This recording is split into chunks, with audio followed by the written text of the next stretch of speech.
My name is David Thorne. I'm 47 years old, and for 20 of those years, I was a United States Army Ranger.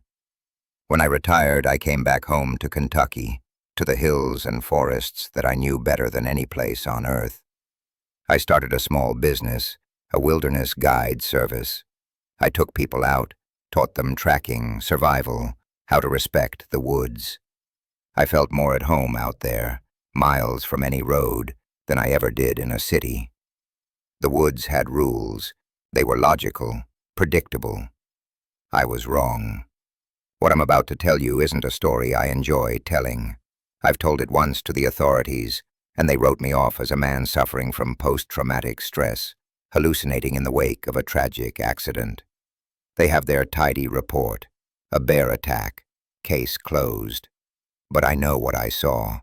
We all did. And 2 men are dead because of it. So I'm telling it again, just this once, because the official story is a lie.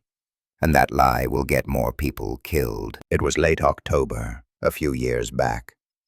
The air was getting that sharp, clean bite to it, and the leaves were a riot of gold and crimson. It was my favorite time of year to be in the woods. I had a group of 4 clients for a 3-day trip deep into the Daniel Boone National Forest.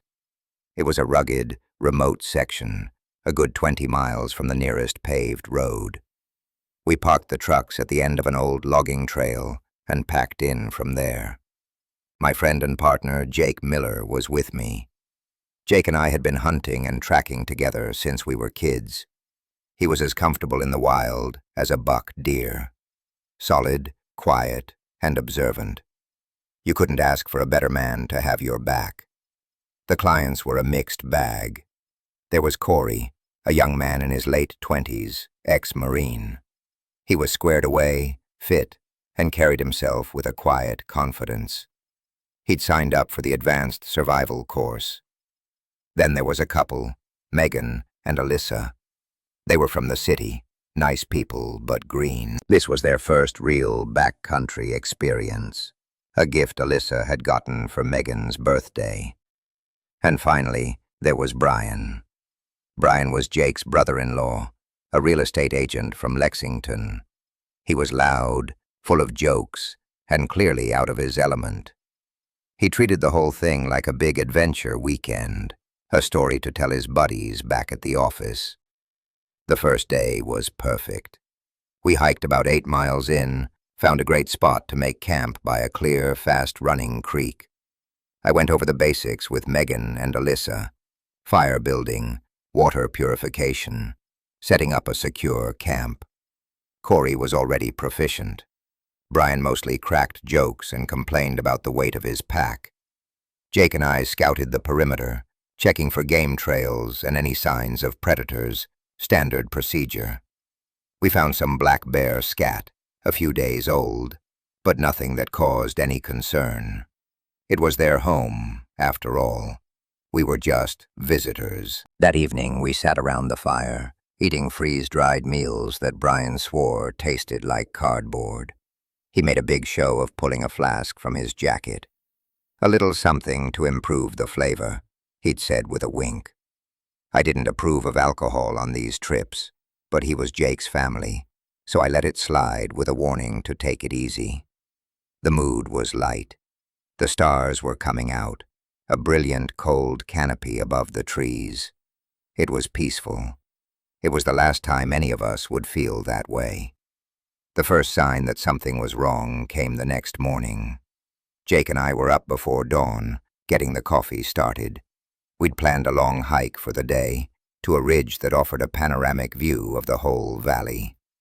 As the sun started to lighten the eastern sky, Jake pointed to the north, up the creek. "You smell that?" he asked. I took a deep breath. It was there, faint but unmistakable. The coppery, gut-wrenching smell of a fresh kill. It was heavy in the cool morning air. That wasn't unusual in itself. A coyote pack or a bear could have taken down a deer overnight. But the smell was strong, very strong. It meant the kill was close. "Let's check it out," I said, grabbing my rifle. It was a lever-action 30-30, a gun I'd carried in these woods for years. Jake grabbed his shotgun. We told Corey to stay with the others and keep the fire going. We moved quietly, following the creek upstream, the smell getting stronger with every step. We found it about 200 yards from our camp. It had been a large doe, or what was left of one. It was lying in a small clearing, and the scene was one of pure carnage. I've field-dressed dozens of deer in my life. I've seen what bears and coyotes do to a carcass. This was different. The doe's neck was snapped, the head twisted at a completely unnatural angle. Its rib cage was cracked open, shattered like brittle plastic. Not ripped or torn, but broken by some immense, blunt force. The organs were strewn across the ground, but it wasn't the work of a scavenger. It was just destruction. No bear did this, Jake said, his voice low. He was right. A bear would have clawed and ripped the flesh. It would have fed. This looked less like feeding and more like a rage killing. The grass around the doe was flattened in a wide circle, the ground churned up. But there were no clear tracks. The leaf litter was too thick. Then I saw the other thing. One of the doe's hind legs had been completely torn from its socket, just ripped off. It was lying about 20 feet away, wedged high in the fork of a maple tree, a good 15 feet off the ground. My blood ran cold. No animal I knew of did that. A mountain lion might drag a kill up a tree to keep it safe, but not just a single limb, and not with that kind of raw, impossible strength. This felt like a statement, a territorial marking. "What the hell?" Brian's voice made both of us jump. He'd followed us, along with Corey. Megan and Alyssa were standing nervously at the edge of the clearing. Brian walked right up to the carcass, a look of disgusted fascination on his face. "Whoa, looks like a grizzly got a little carried away." "We don't have grizzlies in Kentucky, Brian," I said, my eyes still scanning the trees around us. The woods were silent, utterly silent. No birdsong, no squirrels chattering. It was the kind of heavy, listening silence that always puts a man on edge. "Maybe it was Bigfoot, then," Brian joked, though his laugh sounded a little forced. Corey was more serious. He was examining the ground, his expression tight. "The ribs are broken inwards," he said, pointing, like something stomped on it, or hit it with a sledgehammer. He looked at me, a question in his eyes. He saw it, too. This was wrong. All wrong. I made a decision. "We're breaking camp," I said. "We're heading back to the trucks. Now." Brian scoffed. "Are you serious? Because of a dead deer? We just got here." "This isn't just a dead deer," I said, my voice harder than I intended. "This is a warning sign, and I'm not ignoring it." Megan and Alyssa looked terrified, and I felt a pang of guilt for scaring them. But my gut was screaming at me. Every instinct I had, honed by years in combat and decades in the wilderness, told me we were in danger. Jake backed me up immediately. "Dave's right. Pack it up." We returned to camp and started breaking down the tents with a nervous urgency. Brian was grumbling, but he complied. The unnatural silence of the forest persisted. It felt like we were being watched, the collective gaze of something ancient and hostile pressing in on us from the shadows of the trees. The air grew heavy, and the temperature seemed to drop a few degrees. It took us about an hour to get packed. By the time we were ready to move, the sun was fully up, but it offered little comfort. The light seemed thin, unable to penetrate the deep gloom under the canopy. We formed up in a tight group. I took the lead, rifle ready. Jake took the rear, his shotgun at a low ready. Corey, Megan, and Alyssa were in the middle, with Brian just behind me. We hadn't gone more than half a mile when we heard the first sound. It was a loud crack, like a heavy branch being snapped in two. It came from our left, maybe 50 yards into the trees. We all froze. I held up a hand, listening. Silence. "Probably just a deadfall," Brian whispered, but his voice was tight with fear now. The joke had worn off. I shook my head. It wasn't a deadfall. That sound was deliberate. We started moving again, faster this time. Another crack, this time on our right. Closer. It was pacing us. Something big and heavy was moving through the woods, shadowing our path, staying just out of sight. The feeling of being watched intensified. It was a physical pressure, raising the hairs on my arms and the back of my neck. I scanned the trees, looking for any flicker of movement, any shape that was out of place. I saw nothing, but I could feel it. We all could. Megan was openly crying now, her hand clamped over her mouth to stifle the sobs. Alyssa was trying to comfort her, but her own face was pale with terror. Then we heard a new sound. It was a low, guttural growl that seemed to vibrate in my chest. It wasn't the sound of a bear or a coyote. It was deeper, more resonant. It held a note of intelligent menace that I had never heard before. The sound came from behind us, and Jake spun around, bringing his shotgun up. "I don't see anything," he hissed.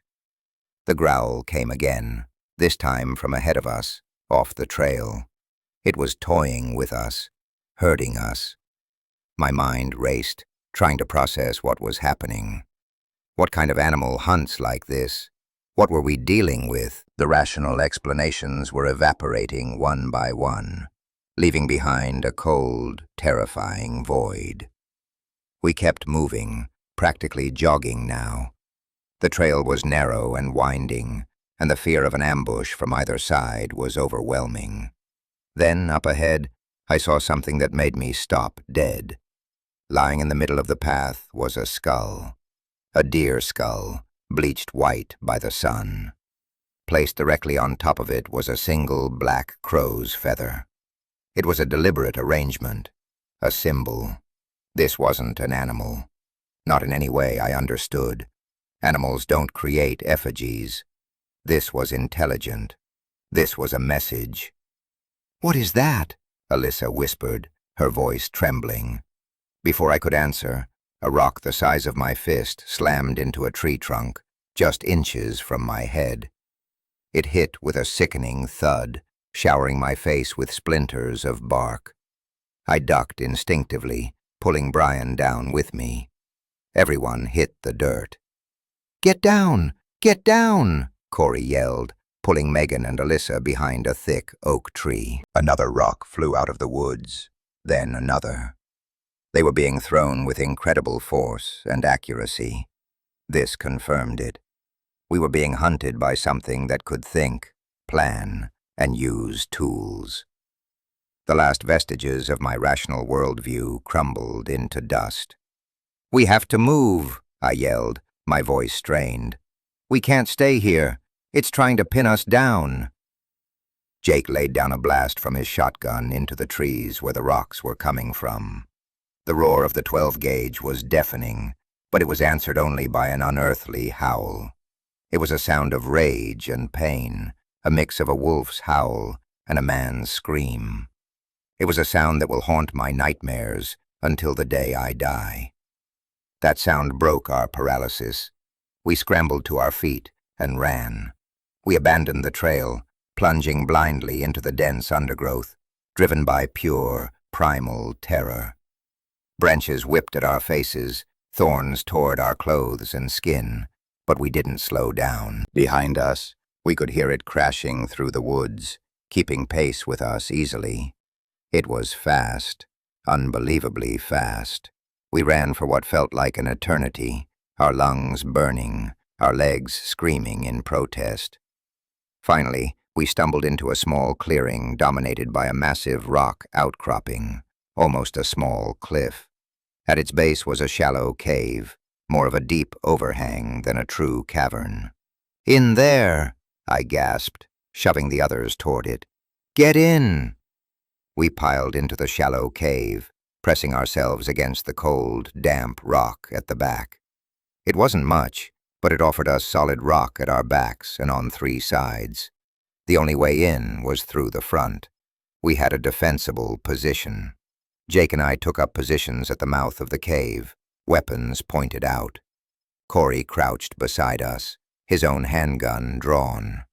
His face was grim, his military training kicking in. He was all business. "Conserve your ammo," he said, his voice steady. "Fire only on a clear target." Brian was huddled in the back with Megan and Alyssa, trying to make himself as small as possible. His bravado was completely gone, replaced by a stark, animal fear. The woods in front of us fell silent again. The crashing pursuit had stopped. But the silence was worse. It was waiting, watching. Minutes stretched into an eternity. The only sounds were our own ragged breaths and Megan's quiet, terrified whimpers. The sun was beginning to set, casting long, distorted shadows through the trees. Darkness was coming, and we all knew that was the last thing we wanted. Then we saw it. It stepped out from behind a thicket of rhododendron at the edge of the clearing, about 40 yards away. It moved from the deep shadows into the fading light, and my mind simply refused to accept what my eyes were seeing. It was huge. It had to be at least 7, maybe 7.5 feet tall, standing on 2 long, powerfully muscled legs that bent backwards, like a dog's. Its body was lean but broad at the shoulders, covered in coarse, dark fur that looked almost black in the twilight. Its arms were too long for its body, ending in large, human-like hands with thick, curved black claws. But the head was the stuff of nightmares.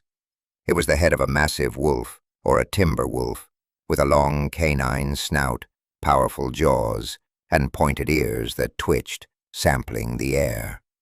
And its eyes, they glowed with a faint yellow-green luminescence in the gathering dark. They were not the eyes of an animal. They were intelligent. They were filled with a cold, calculating malice as they fixed on our position. It took a step forward, then another. It moved with a smooth, predatory grace that was utterly terrifying. It wasn't a man in a suit. It wasn't a bear. It was something else, something that shouldn't exist. Jesus Christ, Jake breathed beside me. His knuckles were white on the stock of his shotgun. The creature stopped in the center of the clearing. It tilted its head, studying us. A low growl rumbled in its chest, a sound so deep it felt like it was coming from the earth itself. Then it did something that shattered the last of my composure. It lifted its snout and spoke. Or it mimicked speech.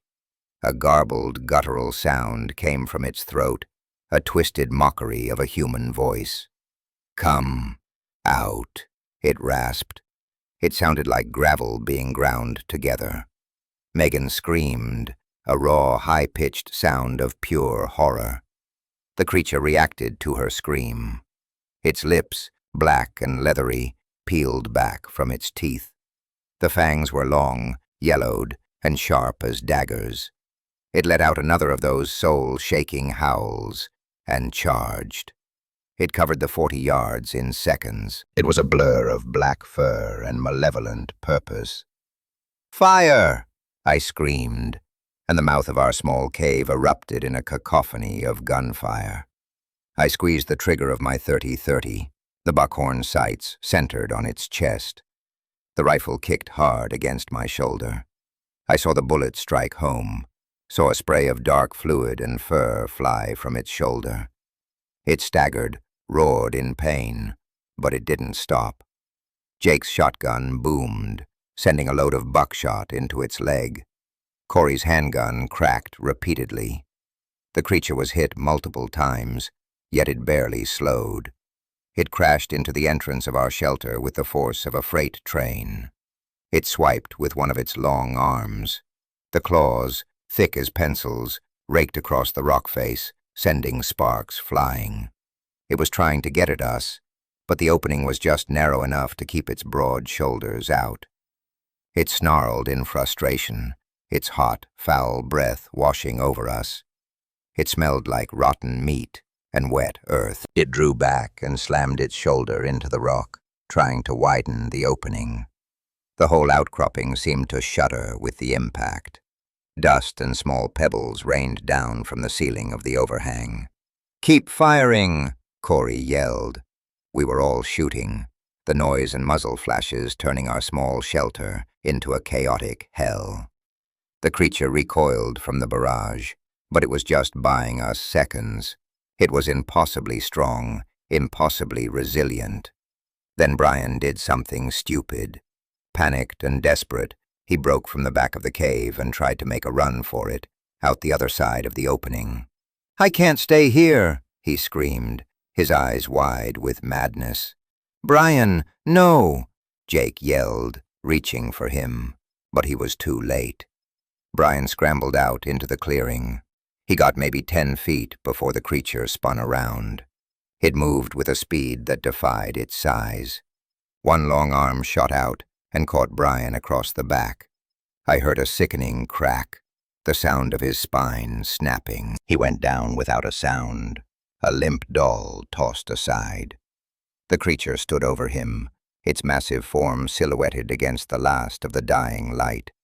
It lowered its head and tore into him. The sounds that followed, I will not describe them, but they were the sounds of a man being taken apart. Jake let out a wordless cry of rage and grief and emptied his shotgun into the creature's back. It roared, spinning away from Brian's body, its fur matted with blood, both its own and its victim's. It looked at us, its yellow eyes burning with pure hatred. "It's distracted! Reload!" Corey ordered, his voice cutting through my shock. He was right. We had to focus. We frantically reloaded our weapons, our hands shaking. The creature didn't charge again. It seemed to realize it couldn't get through the opening easily. It began to circle the clearing, staying just at the edge of the trees. It was testing our defenses, looking for another angle. Its intelligence was terrifying. It was learning, adapting. The siege began. As darkness fell completely, our world shrank to the small patch of ground lit by the muzzle flashes of our guns. The creature would dart in, throwing a rock or a heavy log, trying to get us to waste ammunition. It would let out a howl from one side, then move silently to attack from the other. It was a master of psychological warfare. Megan and Alyssa were catatonic with fear, huddled together in the back, silent. I couldn't blame them. My own courage was a thin, brittle thing, threatening to shatter at any moment. The only thing keeping me going was the knowledge that if I quit, we would all die. Hours passed. We were running low on ammunition. My rifle was down to its last few rounds. Jake was in a similar state. Corey had maybe one magazine left for his pistol. The creature knew it. It was becoming bolder. It appeared at the mouth of the cave again, this time holding a thick, heavy log like a battering ram. It grunted with effort and slammed the end of the log against the rock wall. The impact was jarring. It did it again and again. A large crack appeared in the rock above us. "It's trying to bring the roof down on us," Corey shouted over the noise. We fired our last few rounds at it. One of my shots hit the log, splintering the wood. A shot from Jake hit its arm. It dropped the log with a snarl of pain and retreated back into the darkness. But we were out.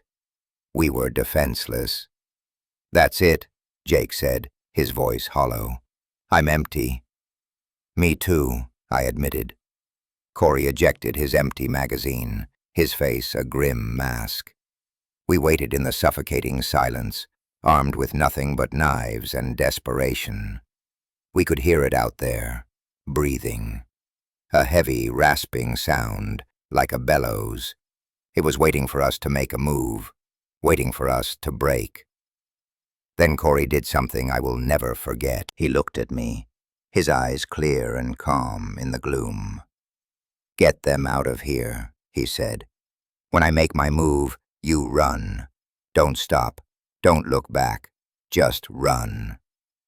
"Corey, no," I started, but he cut me off. "It's the only way," he said. "One of us has to draw its fire. I'm the best equipped for it." He pulled out his combat knife.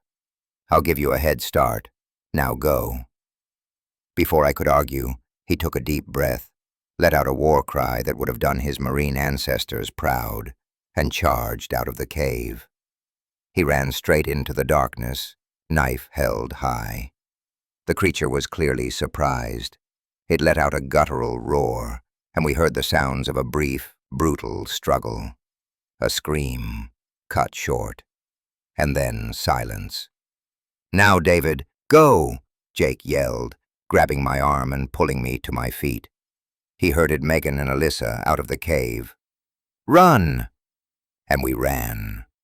We ran for our lives, away from the sounds of slaughter, away from the clearing of death. We plunged into the pitch-black woods, guided only by desperation. I had Alyssa by the hand, dragging her along. Jake had Megan. We fell, we stumbled, we got up and kept running. We had no idea where we were going, only that it was away. Behind us, we heard a single triumphant howl echo through the forest. It was not pursuing, not yet. It was savoring its victory. That sound gave us the fuel we needed to push our exhausted bodies past their limits. We ran all night. I have no idea how we didn't break our necks in the dark. We crossed creeks, scrambled up hillsides, and pushed through thickets that tore us to ribbons. Sometime before dawn, utterly spent, we collapsed on a bed of pine needles, unable to take another step. We huddled together for warmth, listening with every fiber of our being for any sound of pursuit. But there was nothing, just the normal night sounds of the forest, which were slowly, tentatively, returning. As the first gray light of dawn filtered through the trees, we found we had stumbled onto an old, overgrown logging road. It was barely visible, but it was a sign of civilization. It was a path out. Hope, a feeling I thought had died back in that cave, flickered weakly back to life. We followed the road for hours. Every shadow seemed to hold a monstrous shape. Every snap of a twig made us jump. But the creature did not come. Sometime around midday, we heard the sound of an engine. We broke out onto a wider gravel road, just as a pickup truck belonging to a pair of local hunters came bouncing along. The look on their faces when they saw us is something I'll never forget. We were a nightmare vision. Covered in mud, blood, and scratches, our clothes in tatters, our eyes wide with shock and exhaustion. They took one look at us, loaded us into the back of their truck without a word, and drove us straight to the sheriff's office in the nearest town. The next few hours were a blur of police officers, paramedics, and questions. We were treated for exposure, dehydration, and our various cuts and scrapes. Jake and I tried to tell them what happened. We told them about the deer, the sounds, the rocks. We described the creature in detail. We told them about Brian and Corey. They listened, their faces a mixture of pity and disbelief. The sheriff, a man named Henderson, was patient, but his skepticism was plain. He kept asking if we were sure it wasn't a bear. A big bear. Maybe a sick one. "Sheriff," I said, my voice hoarse, "I've been around bears my whole life.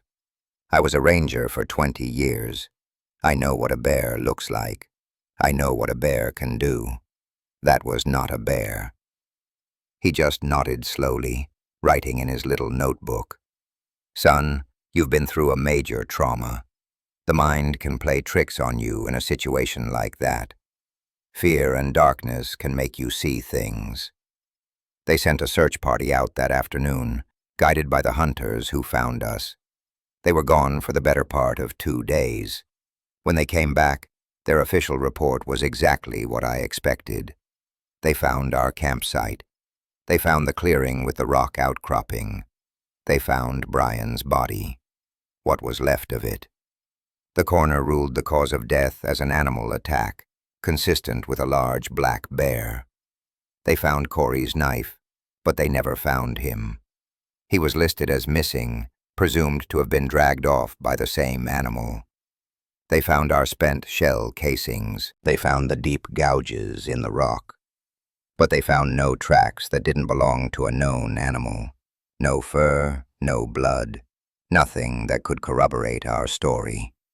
It was as if the creature had vanished into thin air, taking all evidence of its existence with it. The case was closed. The official story stood, a tragic bear mauling. Megan and Alyssa, deeply traumatized, gave a confused statement that the police interpreted as hysteria.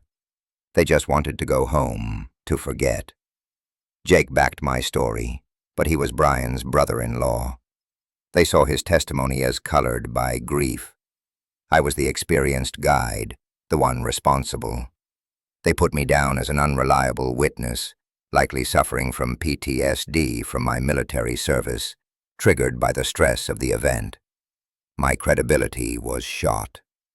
A few days later, as I was getting ready to leave town, a young deputy came to see me at my motel room. He was a local boy, had grown up in these hills. He looked nervous. He closed the door behind him and spoke in a low voice. "Mr. Thorne," he said, refusing to meet my eyes. I was on the search party. We found your friend. I'm sorry for your loss." "Thank you," I said, waiting. He shifted his weight. "The thing is, Sheriff Henderson, he told us what to write in the report. Bear attack. Keep it simple. Don't want to start a panic." He finally looked at me. But what we saw out there, the way that man was torn up, and the way the trees were snapped off 20 feet up the trunk, that weren't no bear. My granddaddy used to tell stories about something that lives deep in the woods. He called it the Dogman. Said it was a devil. We all thought he was just an old man telling tall tales. The deputy swallowed hard. "I'm not supposed to be telling you this, but I think you're telling the truth. And my advice to you is to stay out of those woods. There are some places God left alone for a reason." He left as quickly as he came, leaving me alone with the chilling validation. I wasn't crazy, but I was alone. That was 5 years ago. I never went back into that part of the forest. In fact, I sold my guide business a year later. I couldn't do it anymore. The love I had for the wilderness was gone, replaced by a deep, abiding fear. I couldn't look at a dark tree line without seeing those glowing yellow eyes. Couldn't hear a branch snap without my heart seizing in my chest. Jake and I don't talk much anymore. The loss of Brian drove a wedge between us that never healed. I think a part of him blames me, and a part of me blames myself. Maybe if I'd turned back sooner. Maybe if I'd been better armed. The maybes are a poison that I live with every day. I live a quiet life now, far from the deep woods. I have a small house in a small town. I work a simple job, but I never feel safe. I have nightmares every night. I see it. I hear that howl. I feel that cold, intelligent malice watching me from the dark. The scars on my body have faded, but the ones on my soul are there to stay. I know it's still out there. I read the papers, scan the internet for reports of strange sightings, of hikers who go missing in national parks, of livestock found mutilated in impossible ways. The stories are out there, if you know how to look. They're always dismissed as bear attacks or hoaxes or the work of cults. The authorities don't want to know. People don't want to believe. It's easier to live in a world where the monsters are just in stories. But our world is not as safe and logical as we pretend. There are things sleeping in the dark places, in the deep woods where the maps are blank. Things that have been there for a very long time. And sometimes they wake up. I'm telling you this for Brian and for Corey, who died a hero's death that no one will ever acknowledge. And I'm telling you this for you. If you ever find yourself in the wild and the woods go silent, and you get that cold feeling on the back of your neck that you're being watched, trust that feeling. Don't try to rationalize it. Don't try to be brave. Just get out. Run. Because you are no longer at the top of the food chain.